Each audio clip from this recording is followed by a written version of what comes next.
Welcome to the Fit Marriage Show, the #1 straight talk fitness show for busy folks. I'm Tony DiLorenzo, and I'm excited that you're joining me here today. I have for you Cliff Ravenscraft with pursuingabalancedlife.com.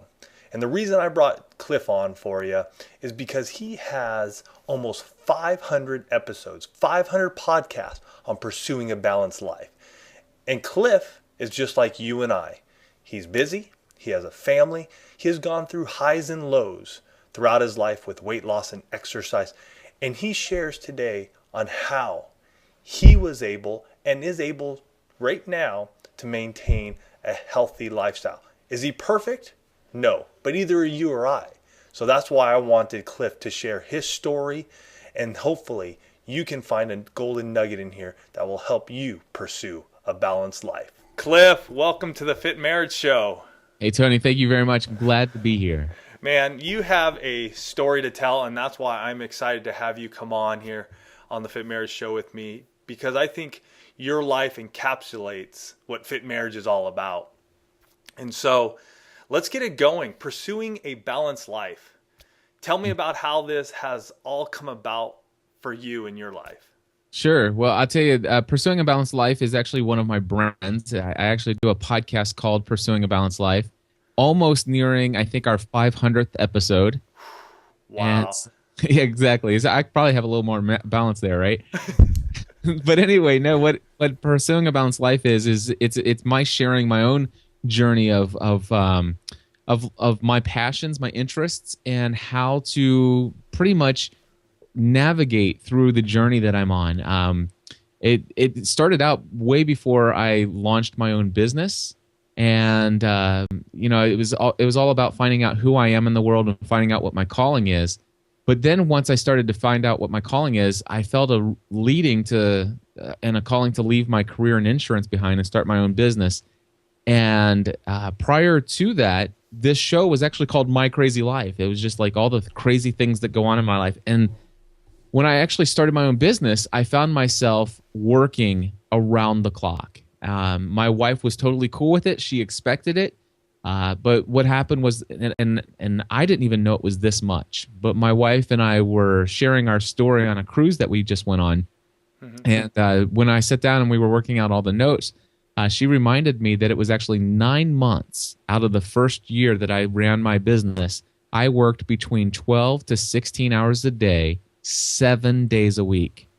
And I thought that I only did that for about 3 to 5 months. But she told me, no, it wasn't until September that I started taking Sundays off. Wow. Yeah. And during this period, was everything else, everything else was just on the outskirts? Were you working out? Were you looking at how you're eating? Any of that sort of stuff? No, I wasn't physically active at all. I wasn't working out. I was just working on my business, working in my business. The thing is I had no business experience whatsoever. I'd never run a business before. I never took a class on how to run a business, knew nothing about accounting. I knew nothing about anything other than I've always worked for other people, and I'm really good at sales, and I'm passionate about what I'm doing, and I know how to do what I'm doing, and I know that people, if I can figure out how to get my name out there and build a brand, I eventually have no doubt that I'll be able to succeed. But I had to start somewhere, and it took me a long time to figure it out, to get into a groove and move things forward. And so it was just, now the thing is, I say I was working 14 hours a day. I want to tell you, when I say working wasn't like what working used to be. A majority of what I was doing was just enjoyable. So I don't know if you've ever been involved in doing something, you just love to do it, and the time flies. Yeah. There were literally times when, I might be working 16 hours, but the only reason I went to bed is because I should probably go to bed. Right. I should probably get some sleep. It would be a good idea if I would actually go sleep. But there were times when, even after working a 14, 16-hour day, I would go to bed at 2 o'clock in the morning, and I'd just lay there and think about, I can't wait till I get up in the morning so I can actually do this, this, and this. And I want to tell you, it was there's a lot of good things that I look back to that time, but there was a lot of things that were not great right then. My wife did sacrifice a great deal. My kids sacrificed a great deal during that period of time. And because of the way that I abandoned my original career and I had to do everything necessary, because I pretty much, it's kind of like walking out there on water, and I'm like, I've got to find some way to float. Mm-hmm. Yeah. And so I kind of put myself in a position where I had to do what I did. Looking back, I don't regret what I did, but man, it was a very unhealthy thing. And one of the things that happened is I probably weighed somewhere around 220 pounds when I left my career in insurance, and I got up to 268 pounds before I recognized that I had some real problems. So you're pushing, and you gained an extra 48 pounds roughly in about 9 months. Yeah. Well, I gained an extra 48 pounds in the course of about a year and a half. Year and a half. Okay. So it took a little time to get there, but man, I didn't realize it. I go back right now, and sometimes I'll go into my YouTube channel and I'll look at some YouTube videos, and I'm like, who is that really obese, completely fat, almost ready to drop over from a heart attack guy? Okay. I mean, that's what I look at when I look at some of my old videos. And how were you feeling though? I mean, I know you had passion and drive, and you felt called to be doing all this podcasting. Cliff has, how many shows do you do now, Cliff? Well, I've launched a total of more than 24 different shows. Okay. I currently have active somewhere between 9 to 11 shows, and I produce at least 7 to 15 episodes a week. Okay. So, I mean, you got a lot on your plate. These usually run about an hour in length. Yep. Cliff is very detailed. I've been listening to him for a number of years. So this increase in weight, though, over the course of the year and a half, I mean, were you feeling the effects when you were trying to pursue your passion in podcasting? Well, the thing is emotionally, I was feeling great. Okay. Physically, I was feeling horrible. I started feeling, there was one time I got bronchitis. I came down with a case of bronchitis, and I just couldn't kick it. I went to the doctor, got antibiotics time and time again, but I just wasn't giving my body enough sleep, enough rest to recover from it. And I just had this horrible cough. It lasted for like 3.5 months, and so. And when you talk. Yeah, when you talk for a living, that's horrible. Right.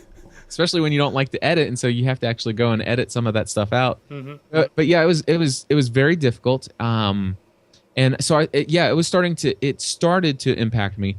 And one thing that I did, I don't remember what year it was. I guess it was probably at the end of 2009. Okay. So it would have been December 31st, 2009. Yeah, that makes sense. It could have been December 31st, 2008, but it sounds like 2009. I think we did a marathon, a 24-hour marathon on December 31st, and I did 24 hours of podcasting nonstop back to back. Jeez. All right, and that did me in. Immediately after that, I think I slept for like 15 hours after that marathon was done, and when I woke up, I experienced the worst stomach cramps that I've ever had in my life, and the pains felt like somebody had just jabbed a huge ice, pick and just stuck me right through my gut, and it just was not going away. And I felt that for about 2 or 3 days, and finally I went into the hospital, and they said, "Dude, you've got massive gallstones, and you're not looking too good. We need to admit you right away." Oh. And some things happened in the hospital. It turned out that I had one gallstone that was stuck in some kind of cystic valve or something like that. And they brought in 2 different doctors. One was going to take out my gallbladder, but the other one said, before we take out your gallbladder, we have to take out this one stone. The only thing is that there's a 40% chance that this operation will be unsuccessful, and unsuccessful means death. So there is a 40% chance that I wouldn't make it through the operation that was necessary for me to have. Okay, hold up. Yep. What's going through your mind? Because you've been putting your life into your passion, but your health has deteriorated to the point where you got a 40% chance of dying. Yeah. What's going through your mind? I'm like, well, at that point, I'm like, the only thing that's going through my mind is, man, how, tell me about this. Tell me about this operation. Tell me what I know. The thing is I have, I know that my family's taken care of, because I'm smart enough to know that my, got a $500,000 life insurance policy. That thing that I just like, I need to know, what do I do to get healthy? Okay. And that's what's going through my mind. I want to live. I want to be there with my kids. And the last thing on my mind was my business. The last thing that it was just, what do I do to correct where I'm at? And the situation is this: they said, it's an elective surgery, this thing could stay there. It's not going to affect you or anything, but if you don't take it out, and if they take out your gallbladder, and if you don't take this out and it falls, then there's 100% chance of death. I'm like, okay. So I say I'm having the surgery. Yeah. Well, that night in the hospital, the nurse comes in and brings me consent forms for the surgery the next morning. She goes, yep. She goes, sign here because you're scheduled at 9 a.m. to have your gallbladder removed. And I'm like, no, I'm not. I'm scheduled to have this upper thing to where they're going to take the stone out. She goes, no, that's not what this is for. She goes, just go ahead and sign it. I'll get that cleared up with the doctor in the morning. I'm like, I'm not signing. Yeah. And oh my gosh, I tell you, because of their clerical errors, they were ready to take out my gallbladder without taking the stone out. And if that stone would have fell, I would be goner. And I'll tell you, this it is the closest I've ever come to experiencing something where I might not be here anymore. Mm-hmm. And that really, really affected me. And then, long story short there, basically I got out of the hospital. They were able to get the thing out. I didn't die, obviously. Oh, thank God. And they took the gallbladder out. I begged them. I said, listen, can you give me a 2-for-1 deal? Will you take out my appendix while I'm in there? I don't need that thing, and I'm not even going to have to deal with it. And they're like, you're crazy. You're looped up on all these drugs. It's like, no, listen, I talked to my wife about this. You ask her, I'll sign anything. I want my appendix taken out because I just don't want to deal with anything. And I couldn't get them to take out the spleen. I said, I don't know if you need the spleen. Anything that can go wrong, just take it out while you're there. So anyway, I had my appendix taken out. I had my gallbladder taken out. And it took me several weeks to heal from that. And I couldn't work and stuff like that. But what that did for me was made me recognize my life is, obviously God's in control of my life and how long I'm here on this earth, and God willing. But man, there's a lot that I'm in control of as well. And I have worked really hard, but man, that could have all been gone in a heartbeat. Mm-hmm. And I don't want my family I don't want my kids to grow up through life and then thinking, Dad always worked real hard. Dad always did this. Dad always did. I don't want that to be the lifestyle that they saw. Mm-hmm. And I don't want that to be the legacy that I led. I want my kids to have a strong work ethic, but man, not to the point where they work themselves to where they're not getting any physical activity in their life, when they're getting themselves to where they're just not taking good care of their physical bodies. And I just didn't see it as what I wanted to teach my children. Mm-hmm. And I wanted to live longer, so I knew I needed to get healthy. And so immediately after I got recovered from that, I started pursuing a more balanced and healthy life. I changed the name of my podcast from My Crazy Life to Pursuing a Balanced Life. And I wanted to tell the world that I'm making a change. And I started out 268 pounds, and I started walking. Matter of fact, it all started off with a pedometer. Okay. I got a pedometer, put it on my belt, and I tried to do the 10,000 steps a day. That was that was what I started to follow. And I want to tell you, when I started working for myself, I started working at home. My commute was literally walking downstairs. And then then if I didn't leave the house to do physical activity, I'd walk downstairs, do work. I'd go upstairs to have something as a snack or lunch or whatever. I'd come back down, walk upstairs, go. The days when I was doing my 10,000 steps and I didn't go out, I wouldn't even get to 1,000 steps in a single day. Wow. I'm talking like 700 steps would be that's my physical activity for the day. So when I went out, started walking, it hurt. It hurt. I would get 2,000 steps and I'm like in pain, and I'm like, I can't breathe. And so what I realized is that my initial goal isn't to 10,000 steps. My initial goal is to get out and see how many steps I can walk just within a 30 to 45 minute period of time. And that's what I'm going to do. And so I found out that on average, just walking normally, I was going to start getting about 2,500 steps. Okay. So once I set that as my base, I then said, okay, well, you know what? Now it's time to push myself. Starting next week, I'm going for 3,000 steps a day, 5 days a week. That's my goal. And when I finally got to that, I achieved that after 1 week. Then I went to 4,000 steps a day, 5 days a week. And then I went to 6,000 steps a day. And then once I got to 6,000 steps a day, I was really pushing myself. And I said, you know what? I'm going to stick it with this 6,000 steps a day, 5 days a week. I'm going to stick with this goal for about 3 weeks. And I'm going to stay here. And then I'm going to go up to 7,000 steps a day. Eventually, after about 4 months, I got to where I was doing 10,000 steps a day, which for me was about 5 miles a day, 5 days a week. Awesome. And over the course of that time, I saw, starting out initially, I saw 5 pounds drop off in 1 week. And then on average, I was losing somewhere between 1 to 3, 1 to 5 pounds each week drop off. And not only that, but my waist size, I had to put new notches in my belt to hold my pants on probably about once every 2 to 3 weeks. Wow. And today, I'm down. I weighed in today. I started out at 268. Today, I'm 220.9. So back to that original. Yeah, so I'm back to where I was originally. Now, I will tell you that last summer, I was down to 210. Okay. And during the winter time and stuff like that, just kicking into some new programs, I had got to the place where, it's winter. I'm not out doing my walking. It's freezing. I've got a lot of work to do. And I still struggle at periods of times in my life where I don't make that physical activity a priority. And it's amazing. The first place I gain weight is right under my chin. I mean, I'll get that double chin before anything, and all I need to do is see a picture of myself to know it's like, I've let myself go, haven't I? Gotcha.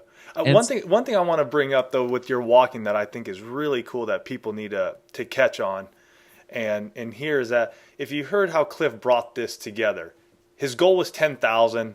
Realized that was too much. So if he would have gone, and you can correct me, but I have a feeling that if you would have tried to go 10,000 out the gate, you would have failed miserably and you would have quit.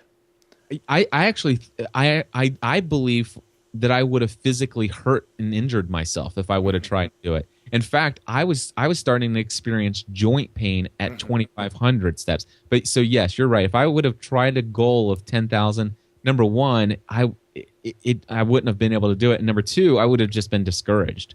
I think it's key to listen to your body. Yeah. That's the thing where you're saying 2,500, I was feeling that joint pain. Listen to your body. I mean, we all have goals that we want to achieve, but man, our body is telling us something. And if you're trying to lose weight or get fit or whatever you're trying to do, listen to it. Create a small goal that you can reach. Mm-hmm. Build that foundation like you did when you got to that 6,000 step range. Build that foundation, and then you can continue up, because at that point your body is acclimating.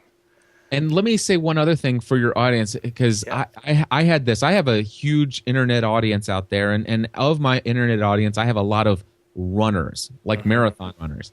And I kept getting a lot of pressure. It's like, I remember when I remember back when I thought walking was exercise, blah blah blah. And I had a lot of people really looking down. It's like, quit your belly aching about your walking. Oh, good deal. You walked 5 miles, blah blah blah. I just got back from a 20-mile run. One of these days you'll find the joys of running, and your life will change forever, and then you'll know what it's like. I got frustrated every single time I heard that feedback. And you know what? I don't care what anybody says. 99% of all physical activity that I've done to lose up to 50 pounds already has been walking. Yeah. And in my mind, you do not have to be a runner. Literally, I'm not kidding you. Just about anybody out there who, if you were to learn what your BMI is, and you find out that you're obese, I don't care who you are, what your circumstances are. Even if you don't change your diet right away, just eat what you're eating now and go for a 30-minute walk. 3 days a week, you will drop a pound a week easy. Mm-hmm. Yeah. And a pound a week, at the end of 52 weeks is 52 pounds. It's And a start. And that's that's the key. And for Elisa and I, there came a point in time in our lives where I was about 30 odd pounds overweight. She was a little less for herself. We started walking. That's what we did together. We didn't know what else to do. We were like, we're working, we're busy, we're doing this. It was pre-kids, but we just didn't have the mentality to try to go get in a gym. That wasn't us. And so we just started walking. And just like you, every week we would just add a little bit more. Oh man, there's a cool little street over there we haven't checked out. Let's go do that loop. Yeah. And it just led to more and more for myself. One of the other things that I noticed is that because of my own lack of taking care of myself and all of this other stuff, obviously, if you go back and look at some of those videos, my wife is in some of those videos, and she would not be offended at all if I tell you right now that if I look at some of those videos, I'm like, man, that was my wife, and she really let herself go, and she did because I let myself go, and she had gotten to the point where my wife, I'll just tell you that. She was at one point, I think she was in a size 14, and for women would know what that is. But today, because of this, now my wife was inspired to start working out and getting physically active before I did. But it never really had much of an impact on me, and she kind of had ups and downs. But when she really saw me get serious about it, and she's like, well, I can't let you look good and then I'm not looking good, and she started to see all the things. She was a little jealous at first, and then she goes, wow, he's really serious about this. And it wasn't until about 90 days of me doing this, and she was convinced that this was my new lifestyle, that she really started to up her game. Nice. My wife is now in a size 6. Dude. She went from a 14 to a size 6. She's lost more than 70 pounds. Wow. Yes. Now, do you guys do some of these activities together? Like either walking or working out at home? We tried that. We don't. Okay. Occasionally for not necessarily. I'm very cautious about what I call intentional physical activity. All right. Intentional physical activity means that I'm going out for the benefit of my physical health, and I am intentionally doing this. Now, Stephanie and I will go for casual walks together, but it's not our workout. Because to be honest with you, Stephanie's legs are shorter than my legs, and for me to go out, if I'm going out for intentional physical activity to burn some calories, then I want to walk about 3.9 miles per hour, which is, I mean, anybody who's ever tracked that, walking 3.9 miles per hour means you're booking it. Mm-hmm. Oh, yeah. I'm almost at a jog. And Stephanie, for her to walk the same kind of like energy, she's right around 3.2, 3.5 miles per hour. And so for us to do intentional physical activity together in that way just doesn't work out. I would not experience a burn. Gotcha. So how do you guys help each other out in this area then? What do you do to encourage each other? Because, Lisa and I have done it before. We've worked out together before. We've hiked together. We've walked together. Right now we're at a point in our lives where, my cycling is what I do. She doesn't do it. She does her stuff. What do you guys do to encourage each other? That's a great question. Here's what I do is I walk at a different time that she walks, or she likes to go to the gym and do the elliptical. That's hers. All right. And she has the same thing. She goes, she'll get on the elliptical.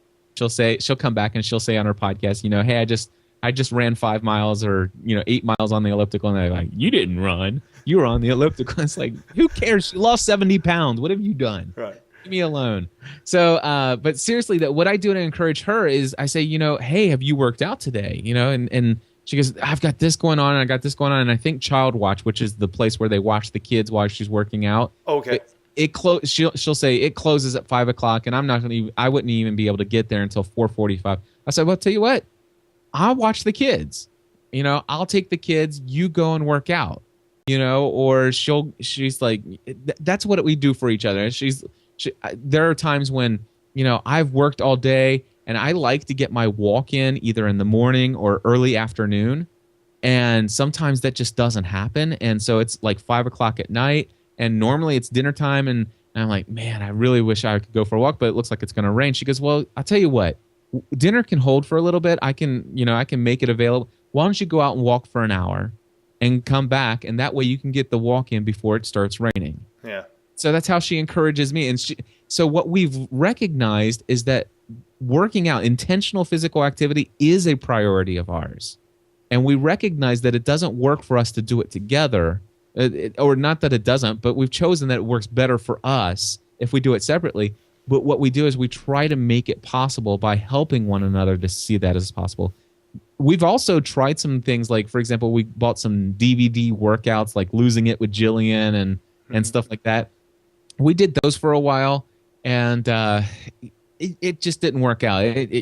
She wanted to do it at a certain time that didn't work for me. So really what we do is we just encourage one another and we spur one another on. And when we, step on the scale and we don't see something, we communicate and talk about, let's talk about how to look at this. It's not all about the weight. It's about the fact that even though if you haven't lost any weight this week, the fact is you've gone out and you've given your body a physical workout. And what you're doing is you're staving off heart disease and stroke and all of this other stuff. So we're there to encourage each other, with the results that we do see or we don't see as well. So those are the things that we do to encourage one another. Wow. And that sounds like when you guys are really talking about this stuff, you're really entering into that emotional intimacy you guys have. So there's some really good conversation there that's stimulating your guys' mind that brings you guys closer together. Yeah. Matter of fact, the most difficult thing for one of us is, and more so for Stephanie than for me, is because Stephanie is actually pretty darn close to her goal weight. Okay. And she's at that place where it's harder to harder to lose those last 10 pounds. Yes. So she's got 10 pounds to get to where she wants to be. Mm-hmm. And she will be, fit as a fiddle. And those 10 pounds are very difficult to lose. And unless she works out, she could lose them if she worked out 2.5 hours a day. And that's what it would take to get her down to that space. And she just doesn't have that. Mm-hmm. And for me, I've lost, well, technically speaking right now, I'm at like 43 pounds lost because I had, like I said, I got to where I'd lost 50, but I gained, some weight back during the winter. But she sees me now in the last 28 days, I've lost 10 pounds. And it's very difficult for her to be 10 pounds away from her goal and to see me in 1 month lose 10 pounds. Mm-hmm. And so I still feel it's important for me to, when I step on the scale, to be able to be excited and share with my wife, hey, I lost another 2 pounds this week. Because I want to hear her be excited about that. And at the same time, she has to struggle with, wow, I'm really excited for you, but that really makes me sick. And so instead of, one of the things that I've learned is that I don't just get on the scale and say, I lost 2 pounds this week. I try to make sure that I wait until she asks me, so you got on the scale, how did that go, or something like that. And when we can have a conversation and we can talk and really be clear about, where we are in our own journey. And so we actually get together several times a week just to talk about our physical fitness. Mm-hmm. Nice. No, and that's key because it allows you guys to constantly move around this and not push it down and feel resentful towards each other, which then could lead to, just a headbutting when it comes to other areas of your life, be it, financial issues or spiritual issues, physical issues, and that intimacy that you want. So that's really cool, man. Yeah, and the other things that I'll mention is that the other things that changed for us was the foods that we eat.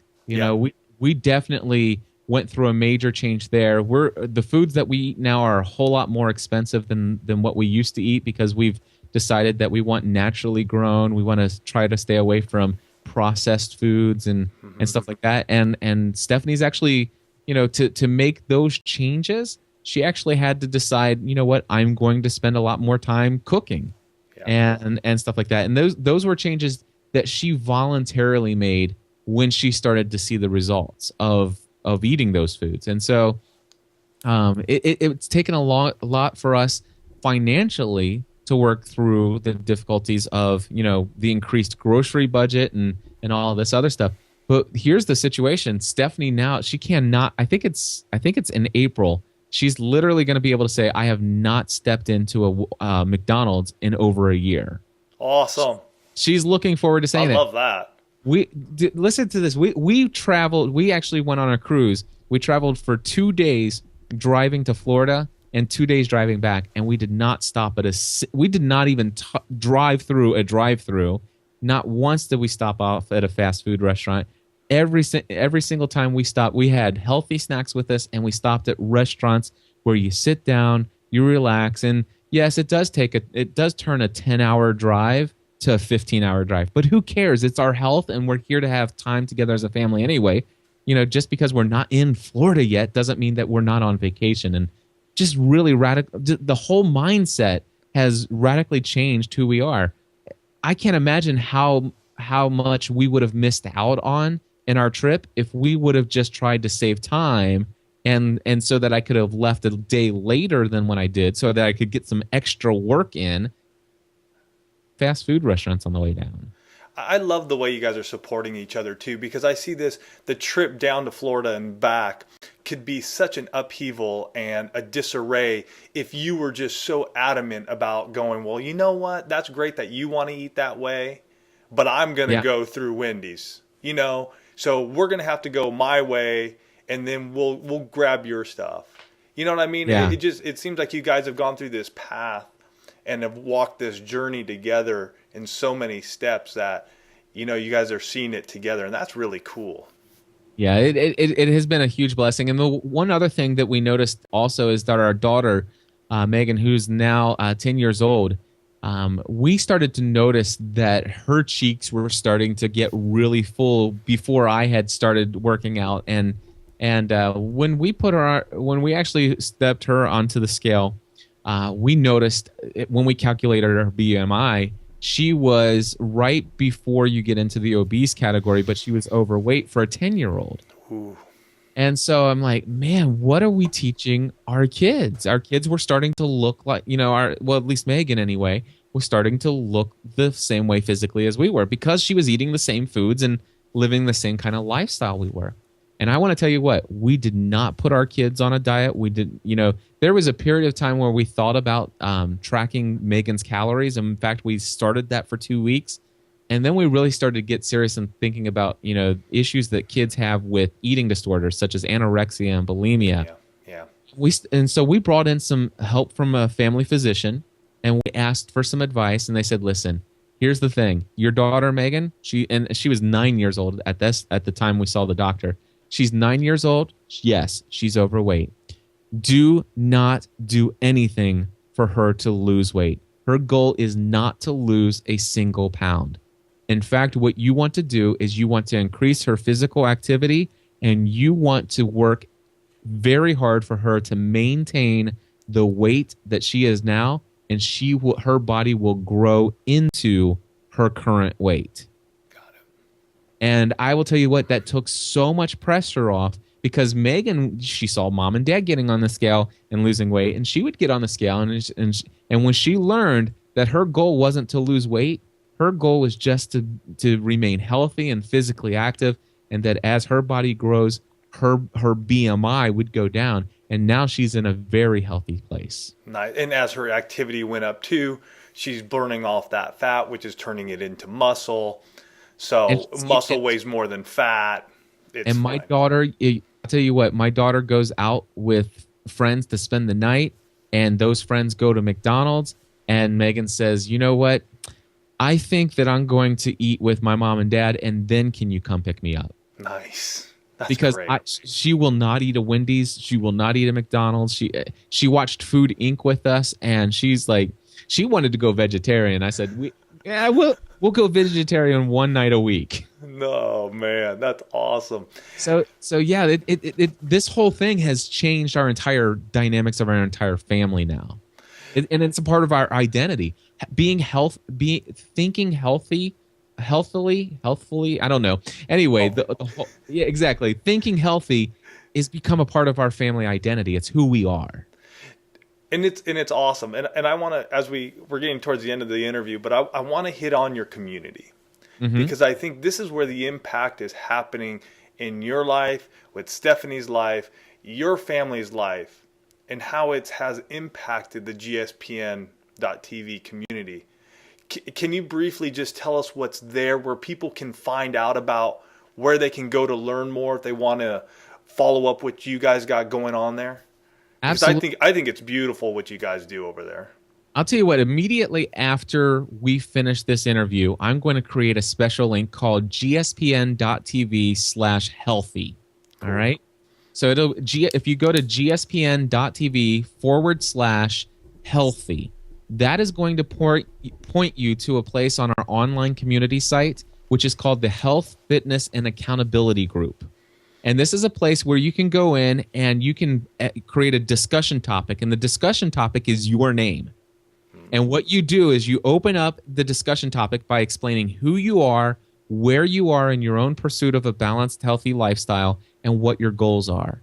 And then what we do is every day you come, or not every day, scratch that.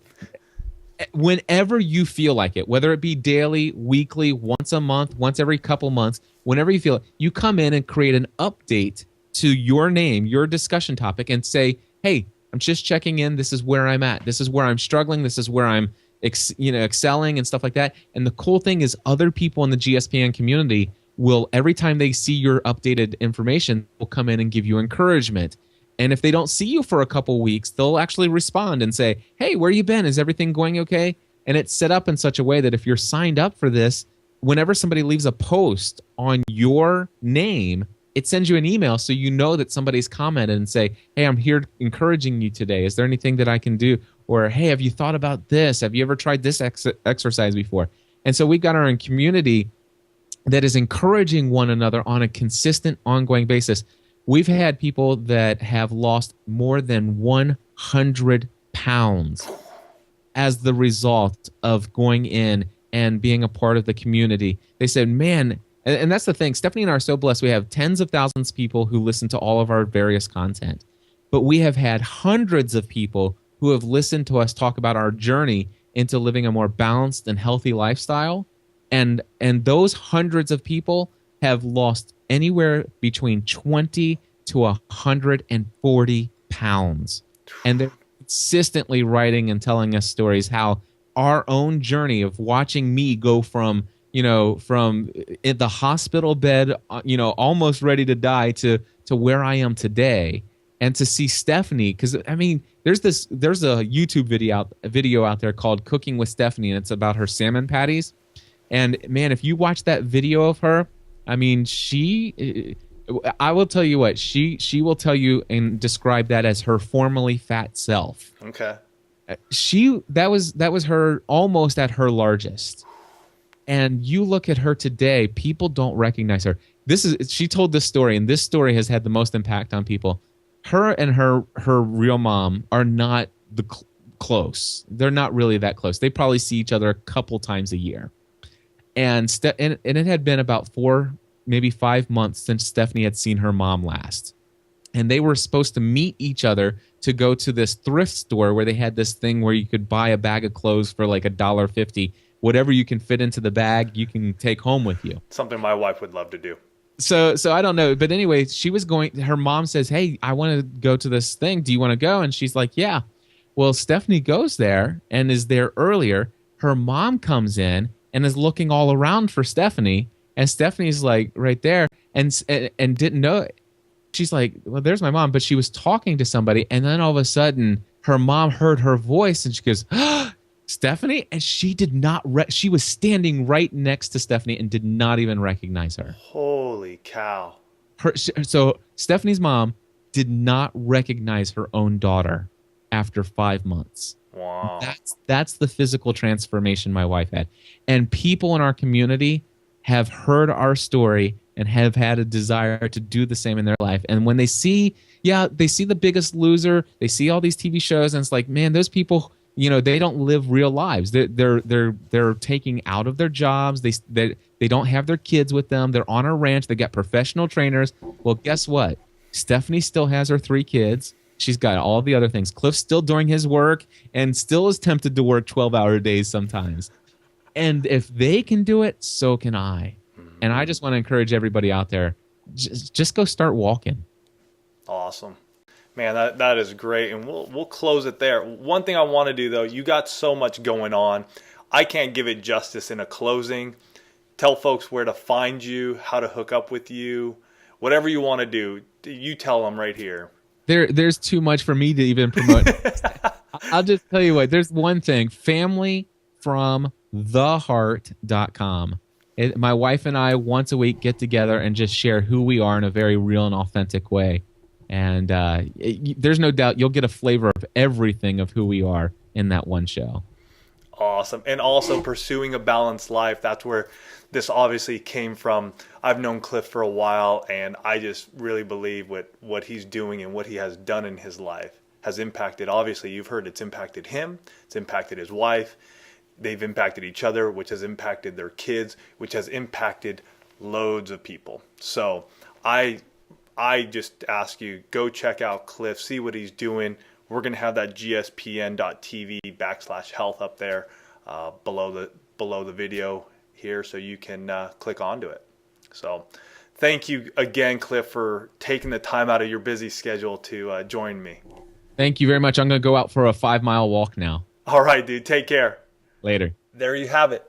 Cliff being real, honest, open, and completely transparent about how he has gone through some really tough times in his life when it comes to his health, his fitness, his nutrition, but also some great times in his life and what he has learned.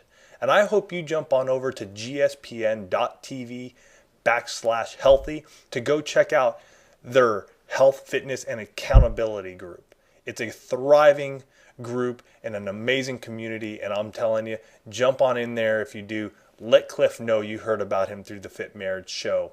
If you'd like to get more on us here at Fit Marriage, go to ReadySetGoBlueprints.com. That's our library of ebooks and audios that help you enhance your fitness, your nutrition, your marriage. Have a fantastic day.